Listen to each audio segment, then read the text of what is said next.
নবীর নাম না নিলে ইমানদার হওয়া যাবে না। আলা হযরত ইমাম ইশক মুস্তাফা ইমাম আহমদ রাজা ফাজিলে ভেলভি জামিউল আহাদিস কিতাবে বর্ণনা করে দিলেন, বলে দিলেন যার মধ্যে নবীর মোহাব্বত নাই তার ঈমানও নাই। কোরআনটা গবেষণা করলাম, আল্লাহ ডাক দিয়ে বলে এমন কোরআন দিলাম যেই কোরআনের মধ্যে কোনো সন্দেহ নাই। কেমন কোরআন?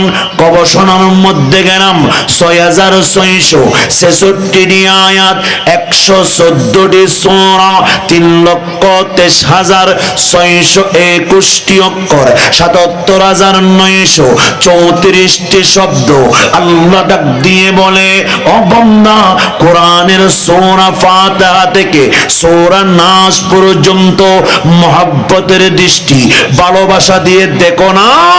তোমরা যখন কোরআনের মধ্যে ভালোবাসার দৃষ্টি দিয়ে দেখবে, সেখানে প্রতিটা আয়াতে, প্রতিটা কথার মধ্যে তোমাদের নবী, আমার মাহবুব নবীর কথা পেয়ে যাবে।